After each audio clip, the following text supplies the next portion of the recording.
13 de junio de 1944, 3:20, 4 kilómetros al suroeste de Villers-Bocage, Normandía.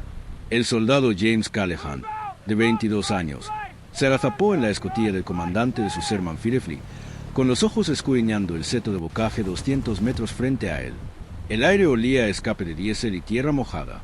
La lluvia había caído antes, convirtiendo el estrecho camino rural en un barro resbaladizo que hacía que cada movimiento del tanque de 33 toneladas se sintiera inseguro, como patinar sobre hielo con orugas en lugar de cuchillas.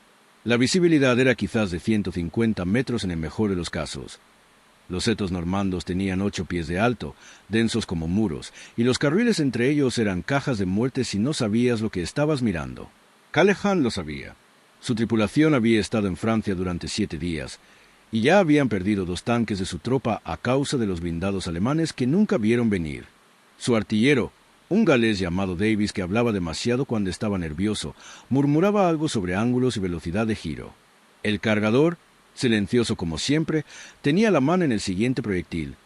Un proyectil perforante de 17 libras que podía atravesar 130 milímetros de acero 1000 yardas y Davis acertaba el disparo. Pero eso no era lo que atraía la atención de Callaghan. Era el sonido. Un profundo estruendo mecánico, de baja frecuencia, que se movía más allá del seto. Blindaje alemán. Y estaba cerca. La mano de Callaghan se cernía sobre el auricular de la radio. Sus órdenes eran claras. Atacar solo si tenían ventaja. Retirarse si eran superados. ¿Pero retirarse por qué camino? El camino que tenían detrás era un cuello de botella apenas lo suficientemente ancho para las orugas del Sherman, flanqueado por setos que bien podrían haber sido muros de hormigón. Si daban marcha atrás y aparecía un tanque alemán, quedarían atrapados. Si se quedaban y los alemanes pasaban por el hueco que tenían delante, tendrían quizás 3 segundos para disparar antes de que volviera el fuego. 3 segundos para asestar un tiro mortal a un objetivo que aún no podían ver. Callaghan sentía el pulso en la garganta. Y en sus manos, montado en la torreta, a su alcance, había un dispositivo tan simple, tan extraño que la mayoría de las tripulaciones no creyeron que funcionara hasta que vieron lo que le hacía al enemigo. Pero antes de ver cómo termina esto, es necesario comprender cómo los británicos llegaron a Normandía en junio de 1944 con un arma que no era un cañón, ni un proyectil, y que no debía matar a nadie, pero que, de alguna manera, logró convertir los tanques alemanes en crematorios desde dentro. Si cree que estas piezas olvidadas de innovación en el campo de batalla deben preservarse, suscríbase ahora, porque este canal existe para documentar las armas y tácticas que nunca llegaron a los libros de texto, pero que, de todos modos, cambiaron el resultado de las batallas. Retrocedamos a finales de 1942. El ejército británico tenía un problema. Las tripulaciones de tanques perdían más rápido de lo que podían entrenar reemplazos. Los tanques alemanes, en concreto el Panzer IV y el más reciente Tigery, habían empezado a aparecer en el norte de África con un blindaje frontal lo suficientemente grueso como para resistir la mayoría de los proyectiles antitanque británicos a distancias de combate. Los Sherman y Cranwell británicos eran destruidos a distancias donde no podían contraatacar con eficacia. Las tripulaciones morían en ruinas, en llamas, incluso antes de ver al enemigo. La situación táctica era desesperada. No se podía avanzar si cada camino era un posible lugar de emboscada donde los blindados alemanes podían agacharse y destrozarte a placer. La solución obvia era mejores cañones y munición. Los británicos desarrollaron el cañón antitanque de 17 libras, un arma monstruosa capaz de penetrar blindaje pesado a distancia, y comenzaron a instalarlo en los cascos de los Sherman para crear el Sherman Firefly. Pero los cañones y la munición por sí solos no solucionaban el problema. Las tripulaciones de los tanques alemanes eran disciplinadas, experimentadas y luchaban desde posiciones defensivas, donde podían determinar las distancias de combate. Los tanques británicos avanzaban por terreno abierto, exponiéndose y muriendo en cantidades insostenibles. El problema menos obvio era algo que la inteligencia británica había estado rastreando desde 1941, pero no había comprendido completamente las implicaciones hasta el norte de África. Los tanques alemanes llevaban la munición de su cañón principal almacenada dentro del compartimento de combate, a menudo en estantes a lo largo de las paredes de la torreta o los costados del casco, cerca de la tripulación. Esto no era exclusivo de los tanques alemanes. La mayoría de los tanques lo hacían porque necesitaban munición accesible para el cargador. Pero los métodos de estiba alemanes eran particularmente vulnerables. Las balas se sujetaban en su lugar mediante simples soportes o estantes que podían soltarse con el impacto. Y las cargas propulsoras, las bolsas de pólvora explosiva que lanzaban los proyectiles, se almacenaban en cajas metálicas que podían romperse si eran impactadas por fragmentos o metralla. Los ingenieros de artillería británicos comenzaron a preguntarse, ¿qué pasaría si no fuera necesario penetrar el blindaje? ¿Y si se pudiera hacer que el tanque se autodestruyera? Si se pudiera hacer detonar la munición dentro de un tanque alemán, la explosión sería catastrófica. El interior de un tanque es un espacio reducido.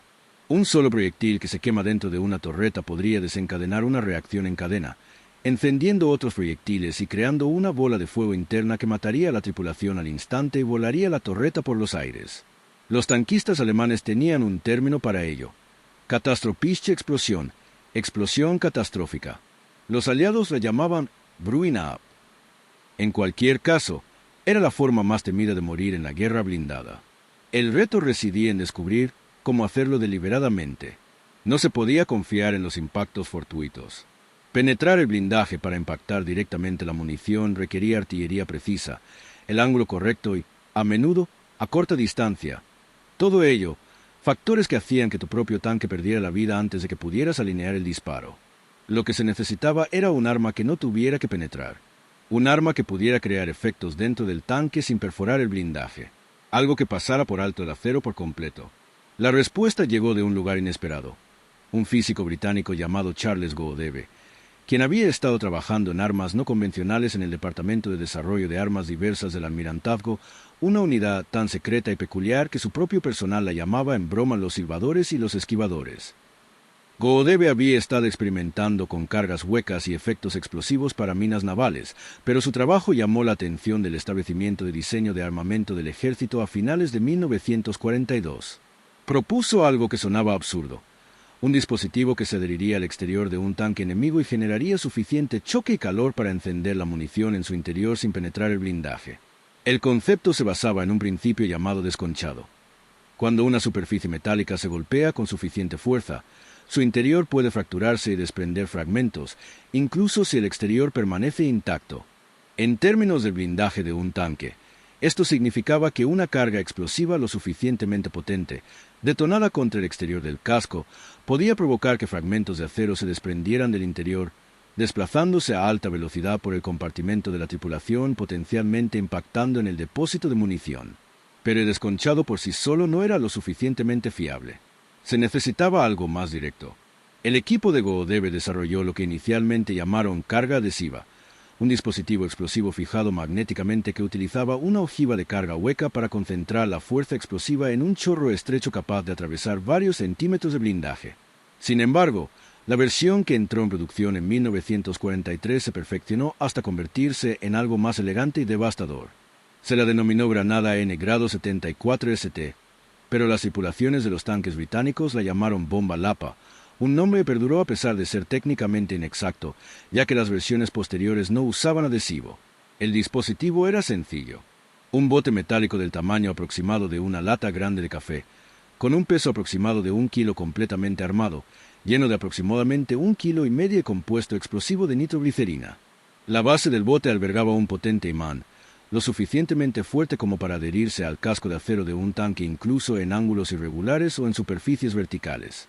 La parte superior del dispositivo tenía una espoleta mecánica con un retardo de 4,5 segundos, que se activaba tirando de un pasador y liberando un mecanismo percutor.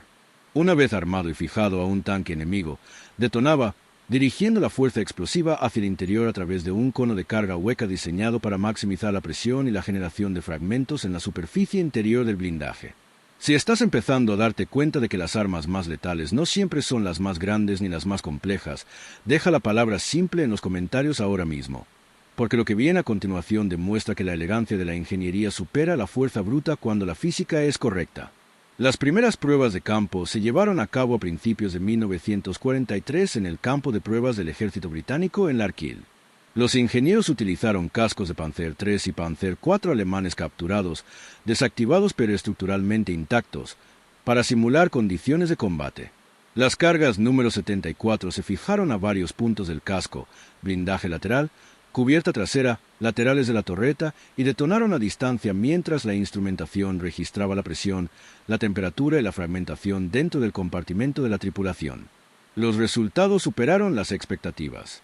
Incluso cuando la carga no logró penetrar completamente el blindaje, el impacto explosivo y el efecto de desprendimiento generaron cientos de fragmentos de acero a alta velocidad dentro del tanque. Cuando esos fragmentos impactaron en el almacenamiento de municiones, los resultados fueron catastróficos. En una prueba, una carga colocada en el casco lateral cerca de los estantes de municiones conocidos desencadenó una detonación simpática que hizo estallar la torreta 12 pies en el aire. La producción comenzó a mediados de 1943. Los dispositivos fueron fabricados por varios contratistas en toda Gran Bretaña y el ensamblaje final se realizó bajo estrictos protocolos de seguridad. Los explosivos a base de nitroglicerina son sensibles a los impactos y a los cambios de temperatura. Para el día D, en junio de 1944, se habían distribuido miles de granadas del número 74 unidades blindadas británicas y canadienses, ingenieros de combate y equipos antitanque de infantería. Cada dispositivo incluía una bolsa de lona, instrucciones detalladas impresas en una pequeña tarjeta y advertencias explícitas sobre su manipulación y almacenamiento. Pero existía un problema doctrinal. ¿Cómo se usa una granada magnética contra un tanque en movimiento en combate? El dispositivo requería que alguien se acercara al vehículo enemigo, a pie, se pusiera a su alcance, colocara la carga, activara la espoleta y se retirara antes de la detonación. En terreno abierto contra una tripulación alerta, eso era un suicidio. Los tanques alemanes casi siempre contaban con el apoyo de la infantería y los comandantes de tanques mantenían las escotillas abiertas en combate para mantenerse al tanto de la situación. Acercarse a uno a pie a plena luz del día era una sentencia de muerte. La solución provino de las propias tripulaciones de los tanques, no del cuartel general. Las tripulaciones comenzaron a montar las granadas N-grado 74 en soportes externos soldados a sus torretas o a los laterales del casco, tratándolas como granadas de mano de gran tamaño que podían desplegarse en combates a corta distancia. Los imanes las hacían perfectas para esto. No se lanzaban, se colocaban. Y en los estrechos confines del bocaje normando, donde los combates entre tanques se producían a distancias de decenas de metros en lugar de cientos, eso marcó la diferencia. La táctica funcionaba así. Si un tanque británico se topaba con blindados alemanes a corta distancia y no podía maniobrar para disparar con precisión, el comandante podía ordenarle que acortara distancia al amparo del humo del terreno, se colocara junto detrás del vehículo enemigo y un miembro de la tripulación, normalmente el comandante o el cargador, se asomara y colocara una carga del N-grado 74 en el casco enemigo. El imán la mantenía en su sitio incluso si el tanque alemán se movía. 4 segundos y medio después, la carga detonaba. Si se colocaba cerca de un almacén de municiones, y las tripulaciones británicas estaban entrenadas para reconocer dónde almacenaban sus municiones los tanques alemanes, la explosión podía provocar un incendio de municiones o una detonación catastrófica que destruía el vehículo desde dentro. Esta no era una doctrina estándar.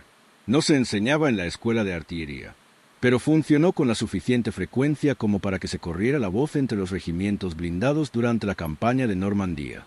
Los informes posteriores a la acción de junio y julio de 1944 documentan al menos una docena de incidentes en los que los tanques británicos utilizaron cargas del N-grado 74 en combates cuerpo a cuerpo, con varias bajas confirmadas atribuidas a disparos de munición provocados por estos dispositivos.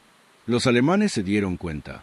Los informes de interrogatorio de las tripulaciones de Panzer capturadas a finales de junio de 1944 mencionan el uso de minas magnéticas por parte de tanques británicos en combate cuerpo a cuerpo. Un informe, presentado por un comandante de Panzer IV capturado cerca de Caen, describe que su tanque fue impactado por algo que se adhirió a la parte trasera del casco, seguido segundos después por una explosión que incendió la munición almacenada en los estantes detrás del compartimento del conductor. La tripulación saltó en paracaídas. El tanque ardió durante 3 horas. Los comandantes de campo alemanes comenzaron a emitir advertencias. Se les indicó a las tripulaciones que evitaran enfrentamientos cercanos con los blindados británicos, que mantuvieran la distancia y que estuvieran alerta ante la infantería enemiga que portaba cargas magnéticas. Algunas unidades comenzaron a aplicar pasta Simerit, un recubrimiento antimagnético rugoso, a sus tanques, aunque esto requería mucho tiempo.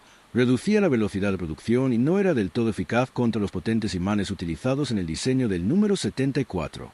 Para agosto de 1944, la aplicación de Simerit en la nueva producción de Panzer había disminuido, ya que el recubrimiento se consideraba menos prioritario que otras medidas defensivas, y la amenaza de las minas magnéticas, aunque real, era estadísticamente menos común que la de las armas antitanque convencionales. 13 de junio de 1944. El Sherman Firefly de Callahan estaba estacionado en la intersección de dos carriles bordeados de setos, con el motor al ralentí y todos los tripulantes en silencio y escuchando. El sonido de los blindados alemanes estaba más cerca, quizá a 100 metros, moviéndose lentamente. Callahan tomó una decisión. Presionó el intercomunicador y le indicó a Davis que girara la torreta hacia la izquierda, hacia el hueco en el seto donde se abría el camino agrícola. Le indicó al conductor que avanzara 5 metros e inclinara el casco para que el cañón tuviera mejor arco. El Sherman se tambaleó hacia adelante. Las orugas se clavaron en el barro. Callahan sacó una de las granadas del número 74 de su soporte externo, montado justo debajo de su escotilla. Un bote metálico cilíndrico, pesado, con el pasador de armado asegurado con un lazo de alambre. Se la metió en la chaqueta. Entonces apareció el tanque alemán. No por el hueco que Callahan esperaba, sino desde un seto derrumbado a 30 metros a la derecha. Era un Panzer IV, con cañón largo de 75 milímetros, que se movía perpendicular a la posición del Sherman. La tripulación alemana aún no los había visto. El Panzer avanzaba a toda velocidad, intentando alcanzar otra posición de tiro, y la escotilla del comandante estaba abierta, con la cabeza y los hombros a la vista. Callahan tenía quizás 2 segundos antes de que el tanque alemán despejara el escondite y avistara al Firefly. Gritó por el intercomunicador a Davis para que girara a la derecha, pero la torreta iba lenta y el sistema hidráulico rechinaba por la tensión. No lo lograrían. Callahan no pensó. Abrió de golpe la escotilla, se levantó en la cúpula y le gritó al conductor que embistiera y le cortara el paso al Panzer. El Sherman avanzó a toda velocidad, con el motor rugiendo, las orugas royendo el barro y la hierba. El comandante del Panzer los vio, gritó algo y se agachó contra la torreta. Pero el Sherman era más rápido. El conductor giró bruscamente a la derecha y el casco delantero del Firefly se estrelló contra el lateral izquierdo de la parte trasera del Panzer IV a unos 10 kilómetros por hora.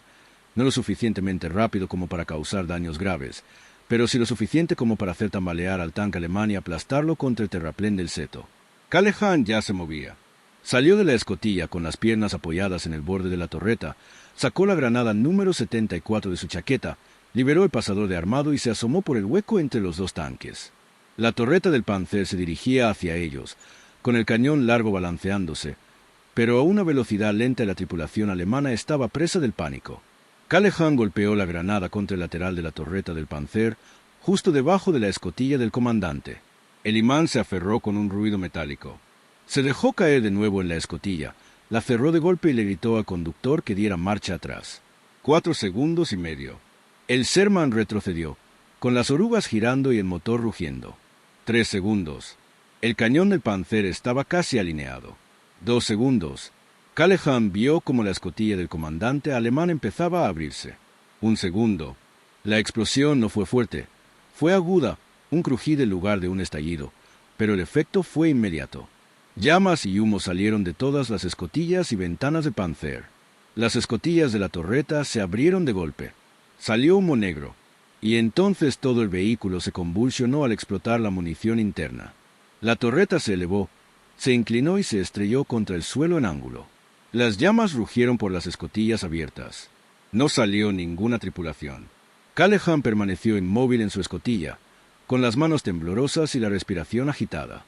El combate había durado menos de 15 segundos, desde el primer contacto hasta la catastrófica muerte. Davis gritaba algo por el intercomunicador, pero Callahan no podía procesarlo. El Panzer en llamas se encontraba a 30 metros de distancia. Las llamas lo consumían todo. El olor a propulsor quemado, aceite y algo peor flotaba en el viento. Callahan activó la radio e informó al mando del escuadrón. Un Panzer IV destruido, combate cuerpo a cuerpo, método poco convencional. El operador de radio al otro lado pidió una aclaración. Callahan dijo que habían usado una bomba Lapa. Hubo una pausa, luego la voz respondió. Confirmado, buena muerte, continuar la misión. El informe posterior a la acción, presentado esa misma tarde por el comandante de la tropa, indicaba que el enfrentamiento había tenido lugar aproximadamente a las 3 de la tarde y 22 y que el método de derribo era carga magnética número 74, detonación de munición lograda. Se mencionó el nombre de Callahan. Se le recomendó para un reconocimiento, pero no recibió ninguna condecoración formal. Derribar tanques a corta distancia se consideraba parte del trabajo, y las cargas magnéticas aún eran vistas con escepticismo por los oficiales superiores, que preferían la artillería convencional. Si esta historia te hace darte cuenta de que la innovación en el campo de batalla ocurre a nivel de tripulación y solo se reconoce años después, comparte este video con alguien que necesite entender cómo se libran las guerras. Y suscríbete, porque el próximo análisis a fondo trata sobre un arma cuyo uso fue prohibido por acuerdo internacional, pero que se desplegó de todos modos en las últimas 6 semanas de la guerra en Europa. La granada N-Grado 74 se usó ampliamente durante el resto de la campaña de Normandía y en las operaciones de ruptura a finales del verano de 1944. Las unidades blindadas británicas, canadienses y polacas reportaron tasas de éxito variables. El dispositivo funcionó mejor cuando se usó a corta distancia contra objetivos estáticos o de movimiento lento y cuando se colocó cerca de zonas conocidas de almacenamiento de munición. Los tanques impactados en los laterales de la torreta o en la parte trasera del casco tenían una probabilidad significativamente mayor de sufrir incendios catastróficos de munición que aquellos impactados en el blindaje frontal, que era más grueso y a menudo presentaba una mejor separación interna entre la tripulación y la munición. El arma tenía limitaciones. El retardo de 4,5 segundos de la espoleta era suficiente para que las tripulaciones alemanas, alertas, a veces pudieran saltar antes de la detonación si veían que el dispositivo se estaba colocando. Los imanes, aunque potentes, podían no adherirse correctamente si la superficie del objetivo estaba embarrada, polvorienta o cubierta con pasta Simerit. Además, el dispositivo era peligroso de manipular. Los explosivos a base de nitroglicerina son sensibles, y se produjeron incidentes de detonaciones prematuras causadas por manipulación brusca, temperaturas extremas o defectos de fabricación. Al menos 3 petroleros británicos murieron en incidentes separados cuando las cargas del número 74 detonaron prematuramente durante su manipulación o intentos de colocación. Más críticamente, usar el dispositivo requería un nivel de agresividad y tolerancia al riesgo que no todas las tripulaciones poseían.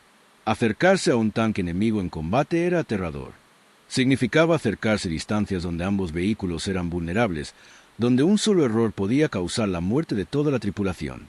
Muchas tripulaciones simplemente se negaban a intentarlo, prefiriendo confiar en sus cañones principales incluso si la situación táctica hacía que las cargas magnéticas fueran la mejor opción. Esto no era cobardía, sino una evaluación racional del riesgo. Pero significaba que la efectividad del número 74 estaba limitada tanto por factores humanos como técnicos. Las contramedidas alemanas evolucionaron lentamente. Para el otoño de 1944, comenzaron a aparecer modificaciones de campo en los tanques alemanes, cajas de almacenamiento adicionales o equipo soldado a los laterales del casco para crear una distancia de separación que impedía que las cargas magnéticas se asentaran a ras de blindaje. Algunas tripulaciones instalaron mallas metálicas o eslabones de repuesto alrededor de las zonas vulnerables, creando un espacio de aire que reducía la eficacia de las ojivas de carga hueca. Estas no eran modificaciones de fábrica, sino simples recursos de campo desesperados por parte de tripulaciones que habían visto el potencial de las cargas magnéticas. Los informes de artillería alemanes de finales de 1944 abordan la amenaza de las minas magnéticas y recomiendan diversas contramedidas, pero las prioridades de producción y la escasez de recursos hicieron que pocas se implementaran a gran escala. El recubrimiento Simerit, que podría haber sido útil. Se suspendió la mayoría de las líneas de producción de tanques en septiembre de 1944 debido a retrasos en la fabricación y a la baja probabilidad estadística de encontrar minas magnéticas en comparación con otras amenazas. Al final, la mayoría de los tanques alemanes siguieron siendo vulnerables. El impacto táctico de la granada N-Grado 74 no se midió en cientos de bajas. Se midió en efecto psicológico y flexibilidad táctica. Las tripulaciones de los tanques alemanes se volvieron más cautelosas en terrenos cerrados, más reticentes a avanzar hacia zonas con setos o zonas urbanas donde los tanques británicos podían acortar distancias. Esa cautela ralentizó los contraataques alemanes, generó vacilación y dio tiempo a la infantería aliada para consolidar posiciones. En la guerra blindada, la vacilación es fatal. Un tanque que no avanza es un tanque que ya está perdido. El dispositivo también influyó en el diseño de tanques de posguerra. Todos los ejércitos importantes que estudiaron la campaña de Normandía llegaron a la misma conclusión. El almacenamiento de municiones debía estar aislado del compartimento de la tripulación, preferiblemente en el suelo del casco, con paneles antiexplosión que ventilaran las explosiones hacia el exterior en lugar de matar a la tripulación. Los diseñadores de tanques estadounidenses ya habían comenzado a implementar esto en el M-26 Pershing, posteriormente en el M-46 Patton.